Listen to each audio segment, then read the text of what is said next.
Welcome, everybody, to another episode of the Anime Lounge podcast. I'm your host, Matt, alongside my co-host, Lance. Today, my adult beverage of choice is going to be a Journeyman's Distillery Bourbon whiskey, and I'm chasing that down with a Spotted Cow per my favorite usual drink. Lance, what about you? Today, I'm going to be drinking an old Glenmorangie, the original. This one's a 10-year, and I, too, will be chasing this down with a Spotted Cow. Lance, can you tell us what our episode is going to be about this time? Yes, so according to our title, today we will be covering the Dragon Ball Super superhero movie. And we'll be treating this episode like we treat every other episode, which means we are going to spoil the shit out of it. So, if you have not seen it and are on the fence about watching it, listen to us, and hopefully we can convince you that you got to see this thing visually, because we're damn happy that we went to go see this. Yeah, I would definitely agree. It's probably one of my favorite super Dragon Ball Super movies, or Dragon Ball Z movies, Dragon Ball movies, all of them. Yeah, kind of just in general. Like, I did truly appreciate this movie, kind of above all the others. I mean, I know we covered all the brawling movies already, with the exception of the Super Brawly. Yep. And this one was just amazing. Fight scenes were pretty sweet. Animation was pretty sweet. Yep. I would call this almost like you were watching a cutscene for a video game for an hour and 40 minutes. Yes, this did feel very video game-esque, kind of like all the just like what Xenoverse. This felt like I was just watching cutscenes from Xenoverse. Yeah. It was different. I understand people's gripes about it because it was so different, because it was like from a video game. It was so different, so off the wall. But I kind of enjoyed that. It was good to see something different. It may have been a little bit more difficult in the beginning to watch it because, we weren't watching action. We were just watching the buildup of a couple new characters, the buildup of the story itself.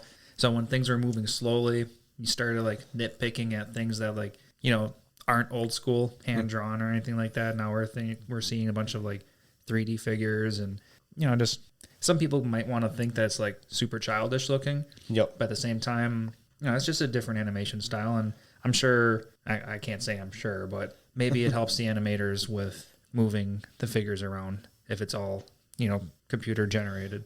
Well, I would say, you draw. It has to be easier to make it animated than it would be to hand draw. A trillion scenes. Yes. I can see that. I will say at the beginning, it definitely threw me off. Like, I thought we were watching a preview for something, and then it was like, oh no, this is the movie. Okay. This is what it's going on. Threw me off a little bit. But once the fight scenes happened, which I would say 3/4 of the movie was fight scenes.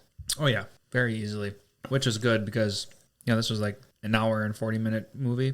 Yep. And most of it was fighting. Yes, I would say it was very visually appealing for the fight scenes. Oh, definitely. Like I said, it reminded me so much of a video game, and I love all the Dragon Ball Z fight scene cutscenes. That's where all the animation truly comes in. Yep. And this kind of just brought me back like I was immersed in the video games, and it was great. So just to do you want to kind of get into the movie then? Before we get into the movie, let's just throw in some quick Lance's lessons. Yeah, definitely need a Lance's lessons.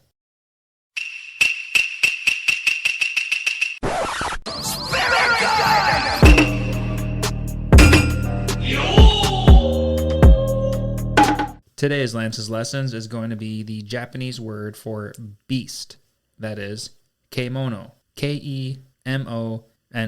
And kemono is very fitting for today because, as you have most likely read on the internet, Gohan's new transformation is called the Beast Mode. And we've also kind of covered kemono in the past through Kemono Jihen, but today we can focus a little bit more on Gohan's transformation, the Beast transformation. I 100% want to talk about that, but let's kind of work our way through the movie before we talk about that, because unfortunately, you got to wait 130 minutes before you can finally see it happen. Basically, yeah. And because it's really hard to stay off the internet, it was spoiled. I saw it already, but I was still like, that's fucking awesome. Yeah, exactly. I know exactly what's going to happen, but I want to see it happen. Yep. But let's go to the beginning of the movie, because let's work our way through it and just kind of go from there. So it was really nice to see Pan, because that's kind of how the movie starts. Yep. And in case anybody needs a refresher, Pan is the daughter of Gohan and Videl. Yep. And you see her doing exactly what Gohan did at her age, which was 3, training with Piccolo. Yep. And you see the ultimate stepdad going on, or grandpa going on. Yeah. Yeah, it's kind of funny because not only was like Gohan abandoned by his dad being trained by Piccolo, but now we see Pan being abandoned by her dad being trained by Piccolo. So it runs in the family.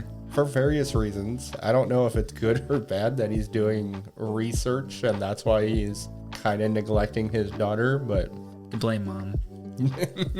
Mom wanted him to stay in school. Yeah, damn Chi-Chi. And then they make that reference at the end where it's like, don't tell your mom. Yep, make everything easier. And then it was kind of nice because at the end of the movie, they brought back to the beginning of the movie where she didn't know how to fly, and then she learns how to fly. Mm-hmm. Yeah, tied it all up. Yep. Yeah, it was good. And then after that, you see Piccolo training, and he took out a chunk of that mountain. Oh, for his meditating purposes? Yep. Yeah, that was kind of fun. Kind of, I don't know, I guess it's, so you can hold up more weight. Well, it's, just more resistance training kind of thing, because in the Dragon Ball Z, you saw him meditating just on top of a mountain, and now you see him meditating on top of a mountain while holding part of the mountain. Exactly. Yeah, that was fun. Yeah. There were a lot of throwbacks to Dragon Ball. I don't know if did you ever watch Dragon Ball? Mm-mm. You basically get the gist of it in the opening. Oh, yeah. It's more to it, of course, but it was the biggest thing.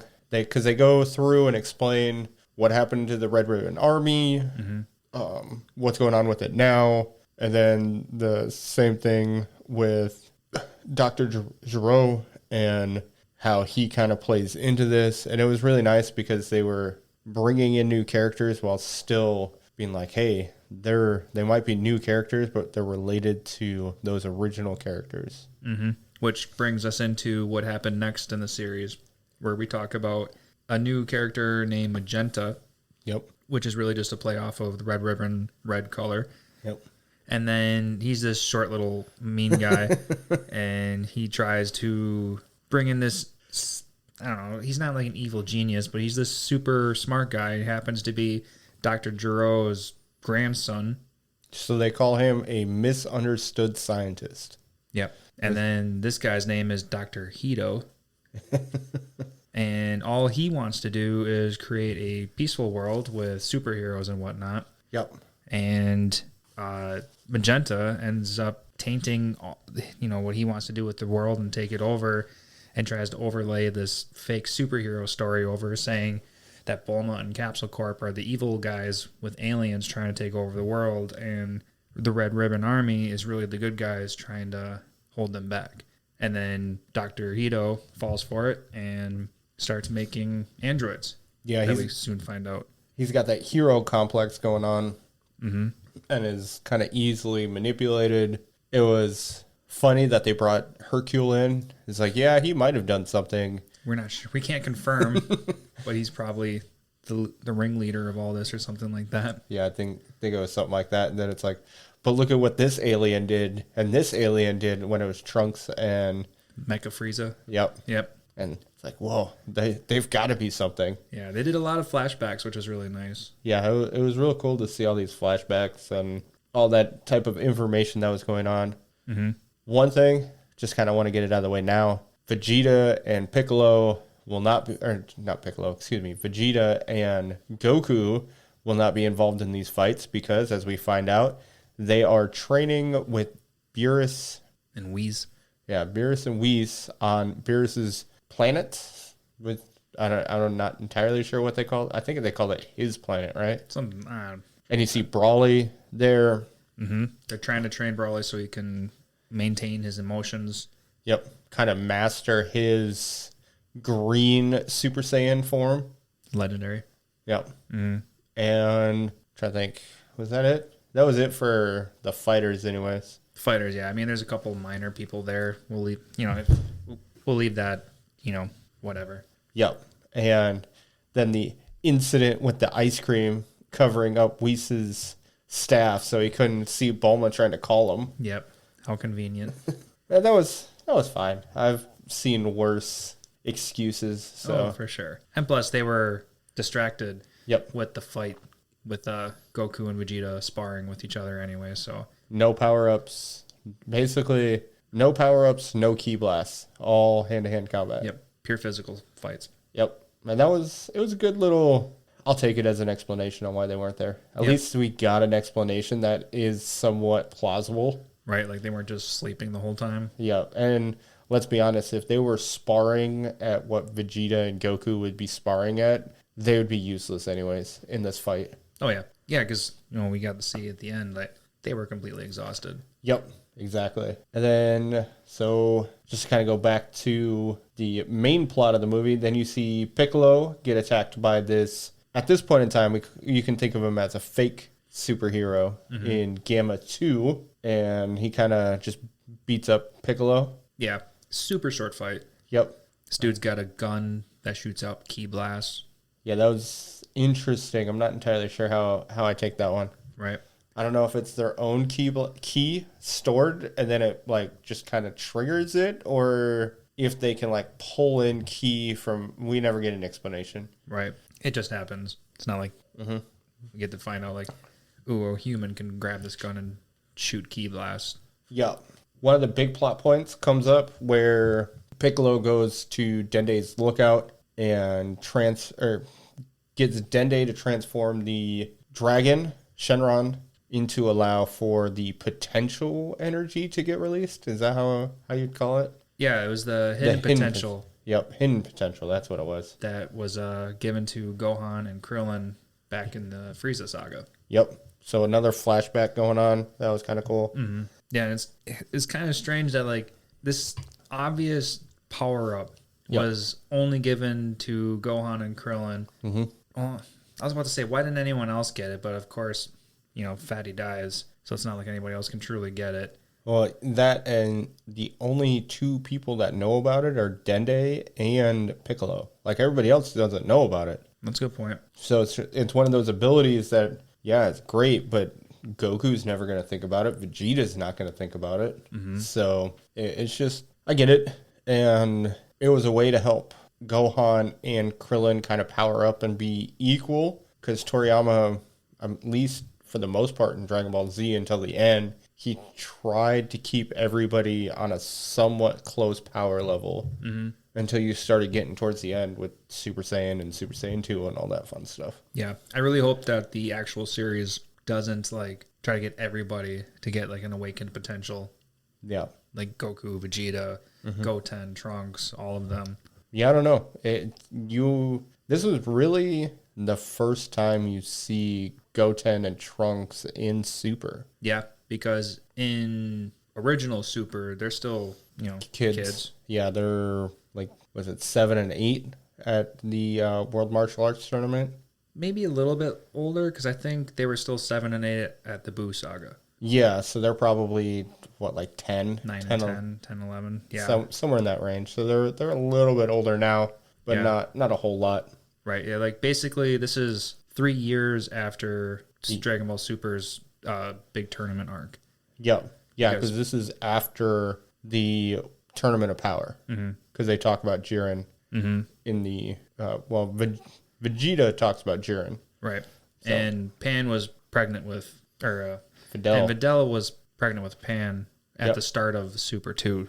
So, and she's 3 in this movie. So, 3 years has gone by. Yeah, crazy how that works. All right, so we're at Dende upgrading the dragon. Yep, and you get a little bit of comic relief with the summoning of Shenron, because you find out that Bulma had been doing it for illicit gains, as Dende called it. Mm-hmm. And she firmed up her butt. Oh, yeah. And grew her eyelashes a little bit. And that was the 2 other wishes. Aside of making Piccolo's own potential released. But so we find out that Bulma is she's hired a gang of people to go hunting the Dragon Balls all so she can do cosmetic upgrades to her body. And you definitely get to see some cosmetic upgrades. Yep. They do. They are not shy about camera angles with Bulma's butt. Those weird anime angles. Because they did it for Magenta and for Hito. Yes, fat. They did like a lower camera angle of like Hito's dick, and like you just see his fat belly. It's just like, why would you do that angle? That's such a weird angle, but okay, I guess that's what's going on right now. And it was funny. It was all for comedy. It was fun. Yep. Then the real stuff starts happening because they get Pan. The Red Ribbon Army kidnaps Pan. They abduct Gohan, and then Gohan starts to fight Gamma 1. Mm-hmm. Right out of the, they get the red. Okay, so Piccolo is disguised as one of the Red Ribbon Army guys. Yep. So that he can get intel on what the hell is going on. And he convinces Magenta that he should be part of the crew to go kidnap Pan, and then consecutively convince Gohan to come back. Yep. And then on their way back, so Pan's kidnapped. They make a fun little help save me video. And then that's what they use to convince Gohan to come back. And as they're approaching the compound, Gohan gets mad, blows himself out of this helicopter, and confronts Gamma 1.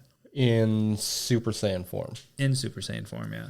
Yep. And then that fight was good. I enjoyed that fight. You get to see the escalation of Gohan because Pan is in trouble. So then Gohan taps into his ultimate Gohan. Mm-hmm.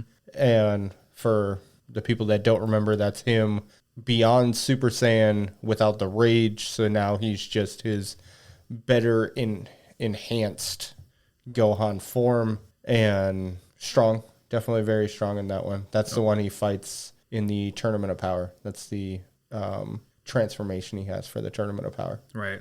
And it's nothing new. Like, we've seen this in the Buu arc. And Sort of, yeah. Sort of? Yeah. I don't think it was quite as powerful. Yeah, I don't think so. Because he definitely reaches like an ultimate stage. Yeah. With the Kai's training. Yeah. And then he just kind of forgets about it, and then he gets reawakened in the Tournament of Power. Yep. And then 3 years goes by with him doing nothing, and then that brings us back to here. And Gohan, he's not getting his ass kicked, but he's not winning this fight against Gamma 1. Yep. And if he had trained, which Piccolo told him to do, he would have had no problems with this fight. Right. So they needed to push his emotional buttons, and Piccolo convinces, no, he didn't even have to convince her, but Piccolo tells Pan to scream that she's in danger.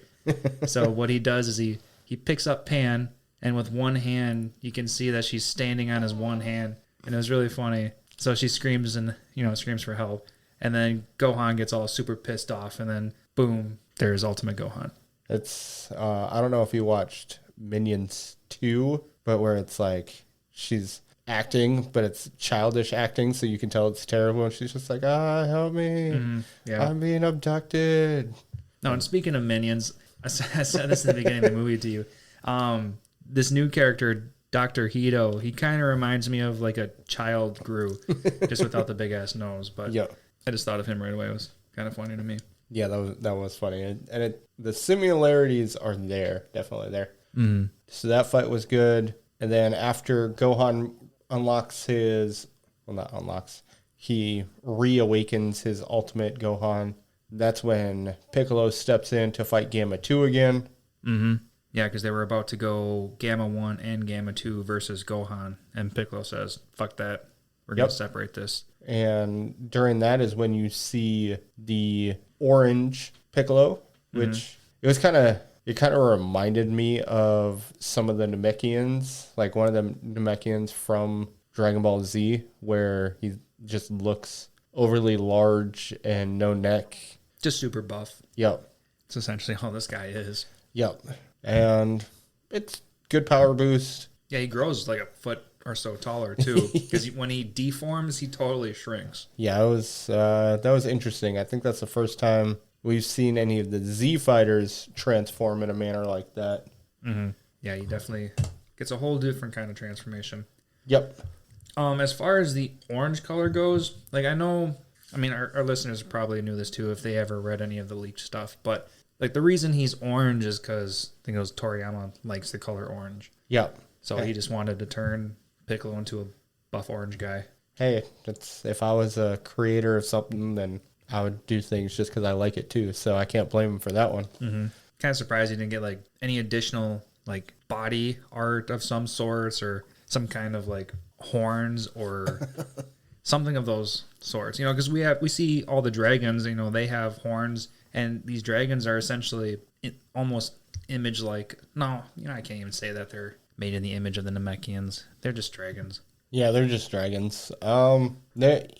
Usually you see the like super crazy things happen to all the villains, not so much the main character. That's true. Individuals. Can't make them too crazy. Speaking of hero and villain, got a lot of My Hero Academia vibes in the beginning of the movie, at least. Yeah, I can see that one. It was because Hito was all about superheroes. Mm-hmm. So yeah, I can see that. Just the hero society and all these other things, villains. Yeah, I can definitely see that. But hey, superheroes and supervillains are definitely the thing right now. Yep, everyone buys it.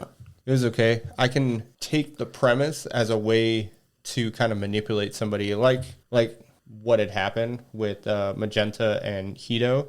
Like I can legitimately see something like that happening in real life, where somebody kind of gets swayed because of just manipulating certain things. Mm-hmm. Like if you paid attention to the pictures, everybody had kind of a menacing smile. They used that evil Fat Boo picture that everybody has, then it's not hard to find a menacing picture of Vegeta.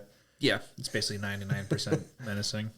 And then Goku, which they had to have altered that somehow, because I don't think you've ever seen Goku have that face, but all of them have this fake sinister face going on. Right, like they might as well have been part of like Captain Ginyu. Yep. Or something. Yep, exactly. All right, so Piccolo is falling down this giant trench. Yep. And then he awakens his orange self, and then he boots up, and then he starts beating the shit out of Gamma 2. Yep. Yeah, it was pretty, I wouldn't say pretty typical, but it's not uncommon for the Dragon Ball series for something kind of similar like that to happen, where they're at basically their wit's end as far as the fight's concerned, and they just kind of dig deep and push through. So yep. And we all knew it was coming, and there it was. Yep. It was, as far as the transformation's concerned, it was fine. Nothing too crazy. Nothing. It was fine. Again, it's one of that scaling thing where they had to do something in order to get Piccolo on a closer level to Gohan and Goku and Vegeta, to make it kind of not like the Tournament of Power where those three are holding their own and everybody else is getting their ass kicked. Mm-hmm. So it was, that part was fine. I have no real complaints about it. It'll be interesting to see if now that he gets this in transformation, if he gets some sort of new techniques. Yeah, it's about time to learn something new. Yep.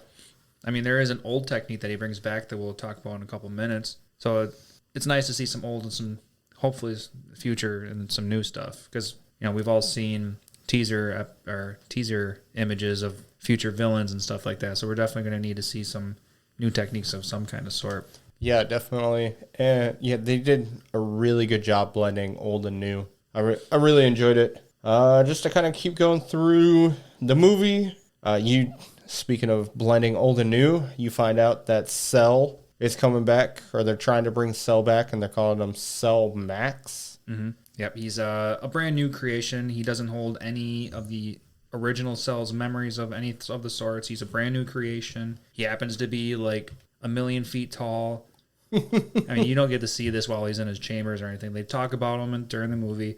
Yep. So the viewers, as us viewers we're like, okay, well, I expected him to be like normal Cell size, and he was just going to be like a buffer version.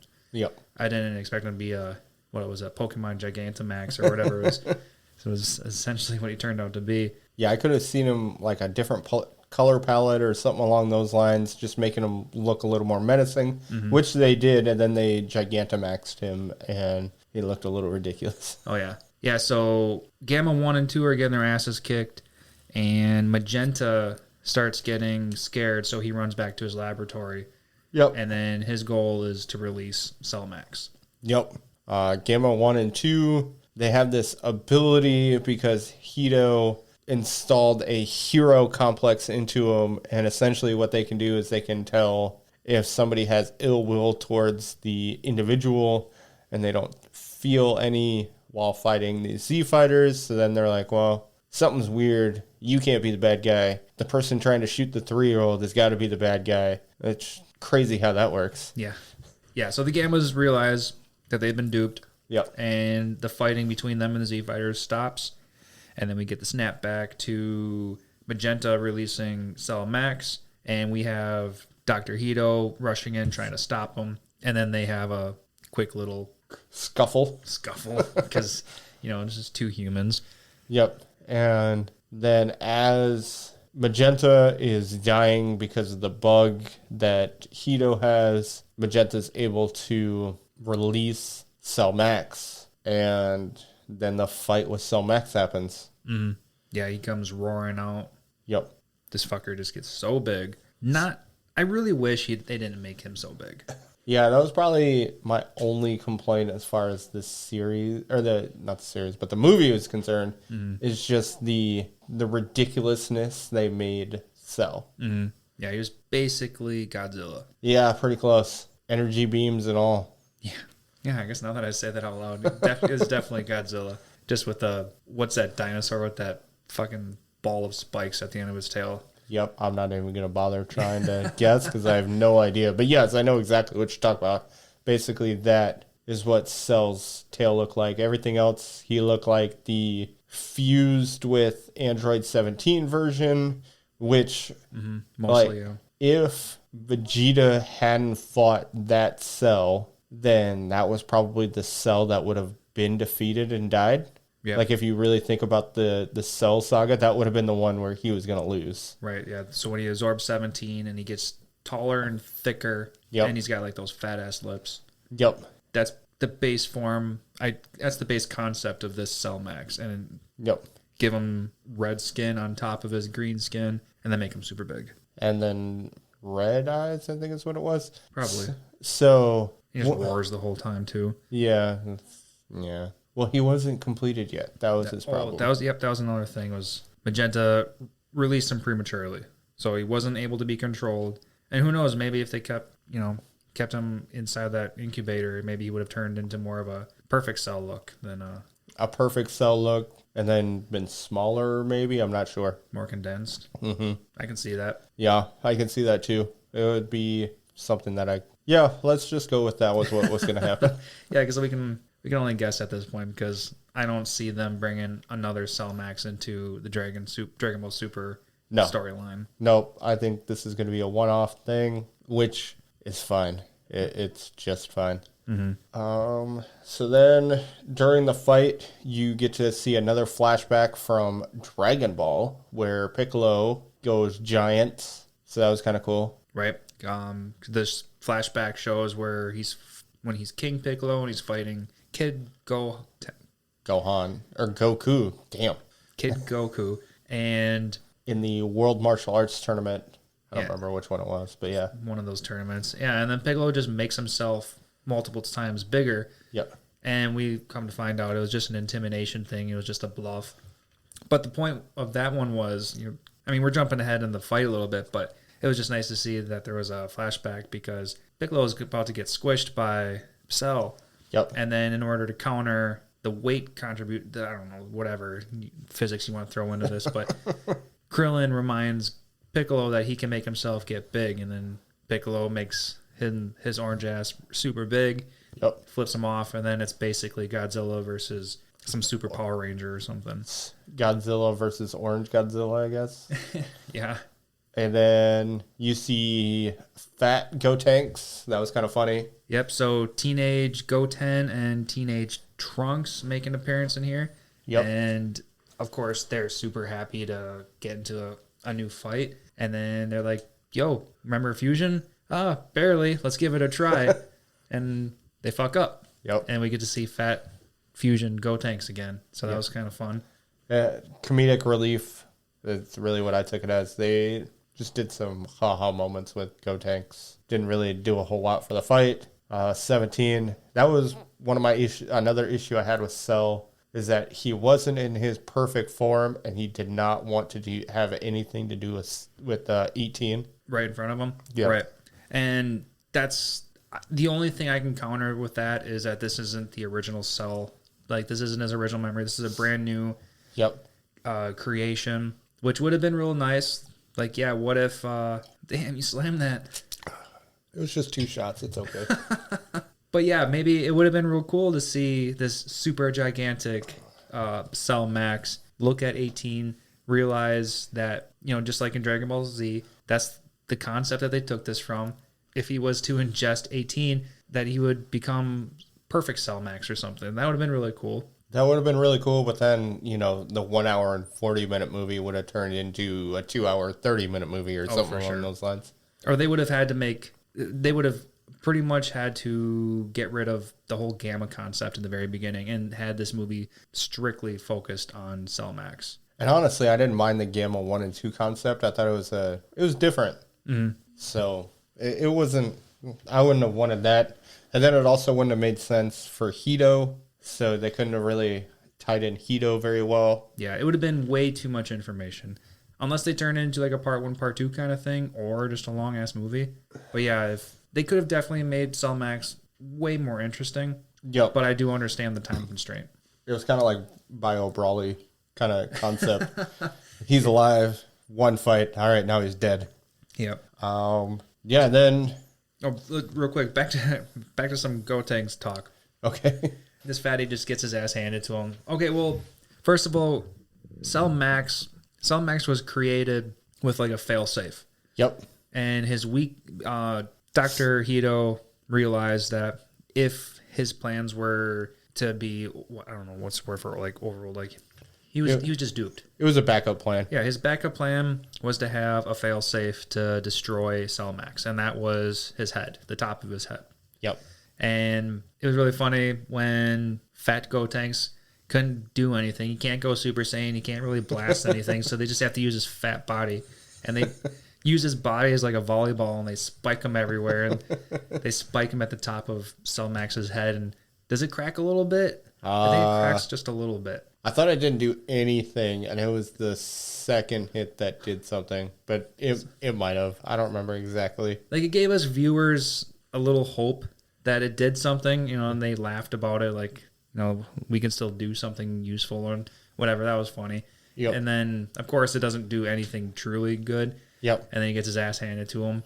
And then, like, the next scene, Gotenks' back half his pants are all ripped up, and you get to see his butt, and you see that top half of his butt. Yeah, so that was kind of funny.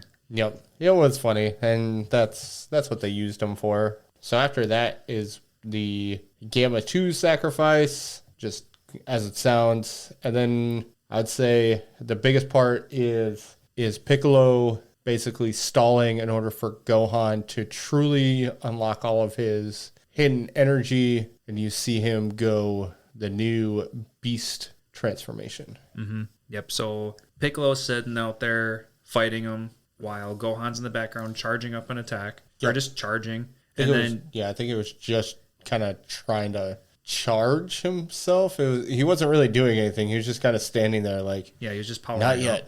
Mm-hmm. Not yet. And then, Piccolo's fighting for his life. And then, of course, as soon as someone's brought to the brink of death, that's when the emotional state passes. And that's when Gohan gets truly angry. And then for whatever reason that we have no idea, his eyes go red. And then he unlocks this new beast mode, which... Yep. As a watcher, as a viewer of the movie, at least in English, they never once say that this was his beast mode. Yep. So to us English speakers, this is strictly coming from the internet. Yeah, I knew it was coming. Still was like, oh, fuck yeah. That's awesome. Oh, yeah. Big explosion of energy. Always love that explosion of energy. He basically looked like every time that I drew like any sort of Super Saiyan. That's basically how I made my Super Saiyan look. Like, I just over-exaggerated as a regular Super Saiyan. Yep, just this super, like, way spiked backwards hair. Mm-hmm. And he looked super awesome, though. Yeah. This is almost like what a Super Saiyan 2.5 what kind of could have looked like. Yep. It wasn't as long as a Super Saiyan 3, but it was still in the spiky position. Honestly, I would have taken this as Super Saiyan 3, and like Super Saiyan 4 would have been what Super Saiyan 3 is, where the hair just... I can believe that. All right, now we're going to go all the way down the back instead of just going a foot off your head. Yeah, exactly. Yeah, because back to Z, the difference between 2 and 3 are so extreme. Right? Especially because the difference between 1 and 2 is literally just some static buildup. Yeah. And then a little bit longer hair. Tiny bit, yeah. Because Gohan's hair goes from being like straight up to being a little bit in front of his face and up a little bit more. Right. And Gohan's the only one that you can truly tell the difference between. Like, okay, I can't say truly, but the one that's an obvious difference between Super Saiyan 1 and Super Saiyan 2.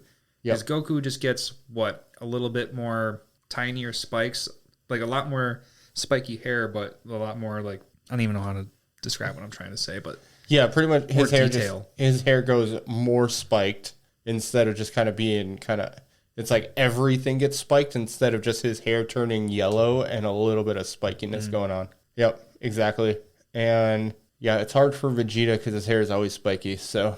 Yeah, you can't really tell anything. Yep. Just have to rely on subtitles or the video game telling you 1 and 2. Static discharge, remember that one. You see the electricity going through. Yep, that's the giveaway for Super Saiyan 2. And then the final homage you see is the defeating of Cell, how Gohan defeats Cell. Yep, and in the whole time Gohan's sitting there charging up, he gets into a very memorable position, and Piccolo is using his super stretchy arms to contain Cell Max and so that he doesn't move. And then Beast Gohan launches a special beam cannon right at Cell Max's head, blows his brains out, and then that's the end of Cell Max. Minus the self-explosion. Oh, yeah, of course. Cell Max has to self-detonate at the end of his life. Yep. And yeah, that was that fight. Of the fights you saw. Before we finish the special beam cannon talk. Yep. Totally thought we were going to go back to Dragon Ball Z. Where he sacrificed himself? And Piccolo would sacrifice himself. Yeah, I definitely thought the same thing. I was like, man. I was like, this is definitely that same route, and they're definitely going to do it. And then, perfect position. Piccolo doesn't get affected at all. Well, he's shooting upwards. Come on. Yep. Just right over his head. Yep. So, it's happy-go-lucky in the end. Yep. I guess I'm satisfied that Piccolo didn't end up dying in the end, but... Yeah, because then they would have had to explain how he came back to life and all these other crap. So I'm perfectly fine with him not actually dying. So just because we're on the fight scenes, do you have a favorite fight? Favorite fight scene? Okay. I suppose if you're asking me to go first, I think my favorite fight scene is definitely going to be Gohan versus Gamma 1. Okay. The whole build-up of Gohan remembering that he needs to fight for what he needs to fight for. Yep. And then Gamma 1 slowly adapting to Gohan's attack patterns. Yep. And then ultimately ending in Ultimate Gohan. Okay. I think it was a good build. I like that fight. Yeah, that fight was real good. What about you? Do you got anything? I liked the Beast Gohan conclusion to the Cell Max, but that wasn't I'm not going to count that because that wasn't the whole fight. I literally liked the last 2 minutes of the fight.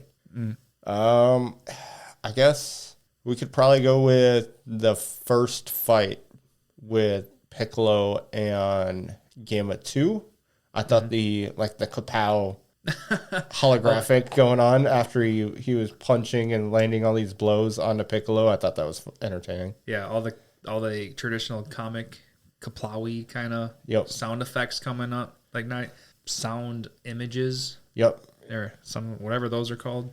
Graphics. Yeah, sound graphics. Yeah, and it's funny because Piccolo's like, where are these graphics coming from? Yeah, why am I seeing words? I thought that was entertaining. Mm-hmm. On that note, I am glad that wasn't a consistent thing because that would have got very annoying. Well, did you see that Gamma 2 was practicing them against Gamma 1? Was he? Yeah, you saw it when so they were basically doing what kind of two brothers would do, where they're just kind of picking on each other, and you see when he hits Gamma 1 that one of them happens. Oh yeah. So you can see him practicing the Was this back when they were like discussing, like when Magenta was discussing like how to steal Pan and whatnot? Yeah, so the very first time you meet, or not the very first time, but it's the first conversation that happens when Piccolo infiltrates the compound. Yeah, I guess I was paying attention to the main speaker instead of the background. That's kind of funny.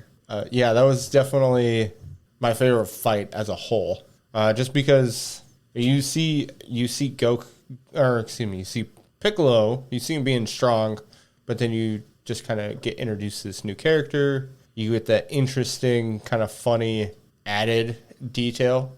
So it was a good fight. And then Piccolo losing, but not really, just kind of fighting for another day kind of thing. In the beginning? Yep. Well, he didn't lose. He just zipped out of his sights. Well, he definitely would have lost if... Oh, probably. So. I mean, especially if he went to go wish himself to get unleashed or unlocked potential, whatever. Yep. Yeah, if he needed that potential to be unlocked, then he definitely wouldn't have won that original fight. Yep, exactly. So the movie ends with Hito and Gamma 1 asking to get a job at the Capsule Corp. Mm-hmm. And Bulma being like, yeah, sure, that sounds like a great idea. You can help me get beauty products without having to grant or wish on the Dragon Ball every time. Yeah, right. Yeah, can you help me get rid of these wrinkles in my face? It was such a typical like Dragon Ball Z thing where you see Goku doing this where he's like, oh, that person's not that bad. He's gonna come be our friend. You know, like right. Vegeta and Piccolo, technically Krillin, who is an asshole in Dragon Ball. Oh yeah? Oh yeah. I suppose that's something that I never really knew. Seeing that I'd never watched the original Dragon Ball. Yeah, it's crazy. You would not know that if you never watched it. Mm-hmm. And I think one of the next biggest ones is Boo. Boo. But that's really because we come to find out that Fat Boo is really, really the good Boo. Yeah, kind of. So in a sense, because the goodness in Boo was what separated from evil Boo. Mm-hmm. So yeah, I guess you can say that. Tien was a bad guy. Yamcha was a bad guy. Basically, every character that Goku is by was originally a bad guy. That's kind of funny. Yeah. The only person that wasn't a bad guy was Chi-Chi. And then Bulma. Yeah, and he ends up fucking Chi-Chi. Yeah. He apparently doesn't really know anything about. That's here nor there. But we can get back to our movie. Yep. So that was all that was in the original movie. Stay for the ending. 100% stay for the ending because you get an awesome scene. I was going to ask Lance, but he decided he wanted to take a drink right as I was getting ready to say that. So, glasses down. Yeah, so you get that scene at the end. Lance, you kind of want to let us know the awesome news that happens at the end? Right, so the post-credit scene ends the movie with Vegeta and Goku continuing their spar. Yep.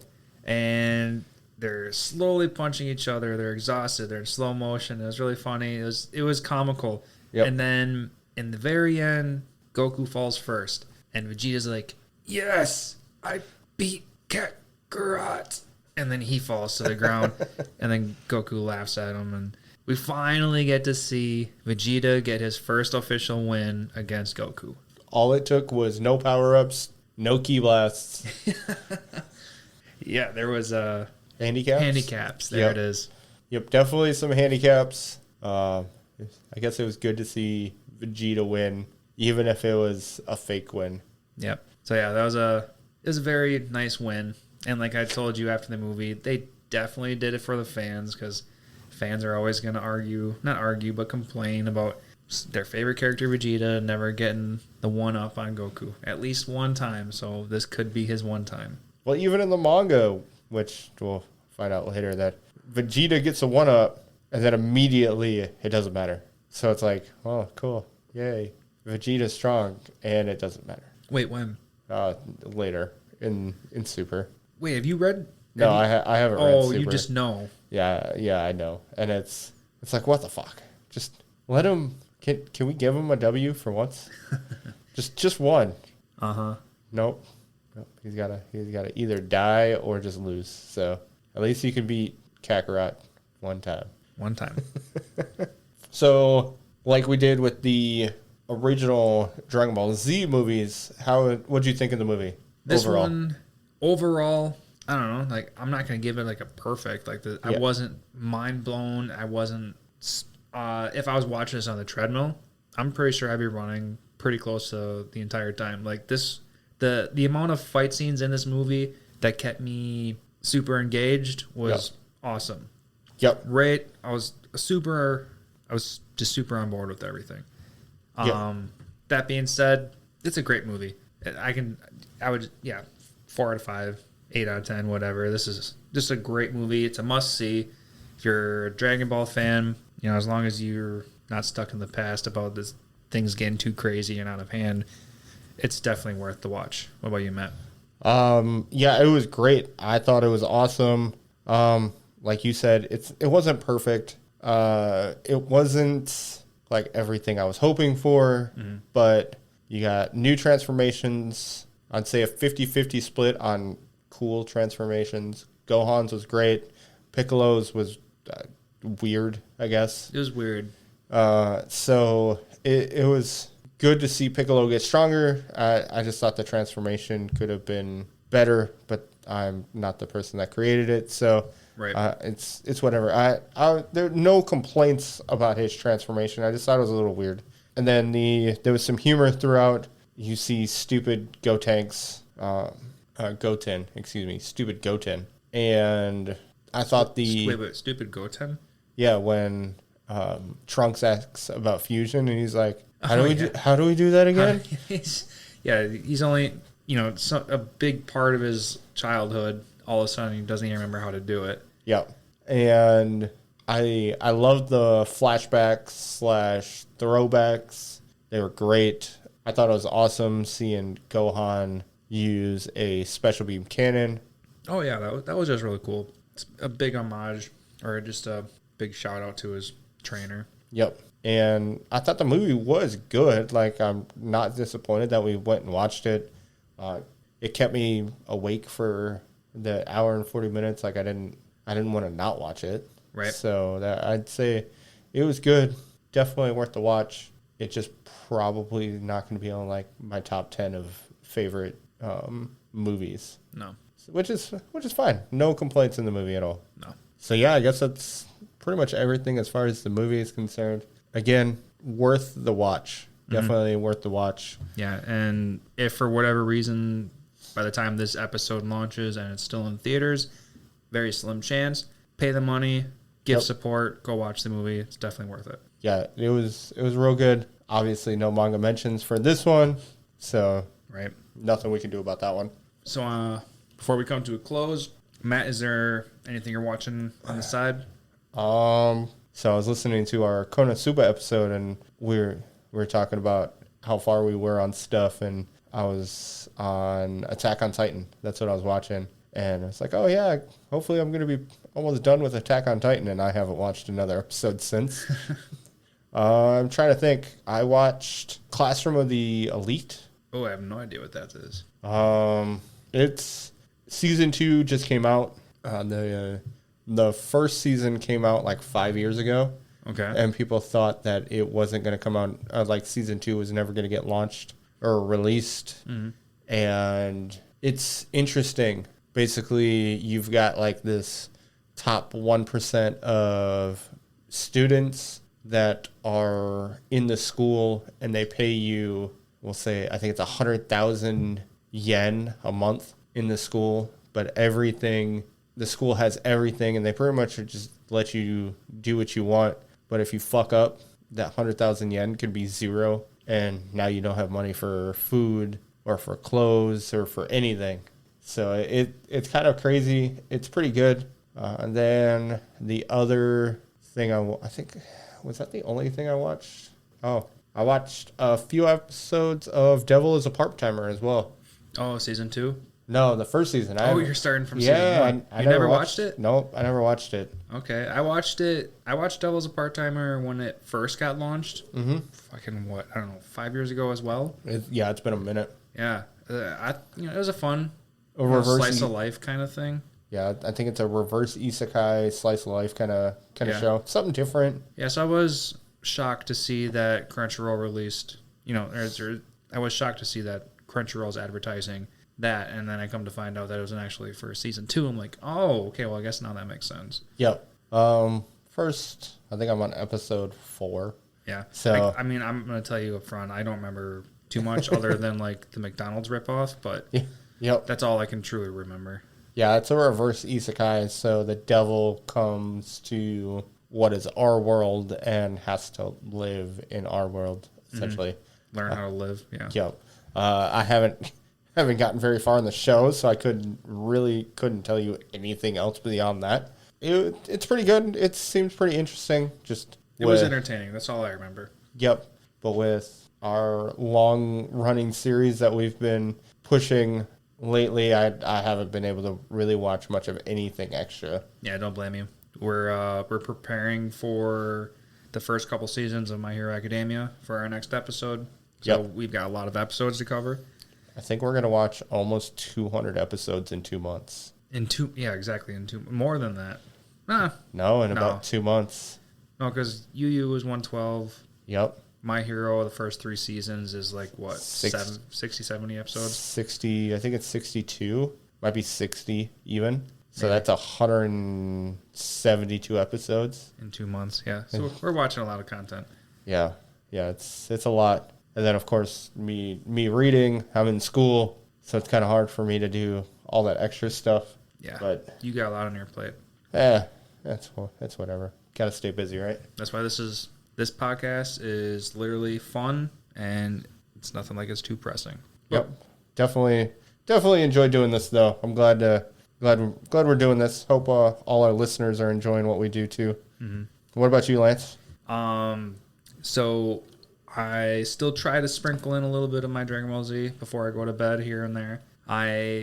It's really fun for me to watch this movie today on where I am in Dragon Ball Z because it's almost perfect. Yep. Perfect in the sense that I'm still in the Buu saga. I haven't gotten too far because of how much we've been watching. But I have just reached the Gotenks area. Yep. So now you're going against Evil Buu right now. Yep. So Evil Buu has separated from Buu and eaten everybody. Supposedly the entire world is disappeared. Hercule and the puppy are the only ones left. Yep. And Gotenks and Piccolo are up against Super Buu. Gotenks has gone on Super Saiyan 3 because they're at Kami's Lookout, and Kami's Lookout is basically completely destroyed. Oh, okay, so that's after the first fight where Gotenks the fusion of Gotenks happens perfectly, and then he goes to fight Evil Buu, and then Trunks has his cockiness from his father, and he basically toys with Evil Buu and runs out of time when they're Super Saiyan 3. So I guess I'm not there yet. Okay, because where I left off, Gotenks is still currently in Super Saiyan 3. Oh, okay, yeah. So, all right, so that's probably this very next episode. I mean, it's obvious. I mean, they made multiple mentions that I only have like 5 minutes left. Yep. So yeah, Gotenks is gonna split real soon. Yep. So that's where I am in Dragon Ball Z. Other than that, I've been procrastinating on watching season 4 of Stranger Things. Yep. I'm on the final episode 9 of Stranger Things season 4. Well, that's because season 4 is like 12 hours long and it's 6 episodes. Yeah, I mean, yeah, it is insanely long. I mean, Stranger Things is an amazing series. I love it all. Yep.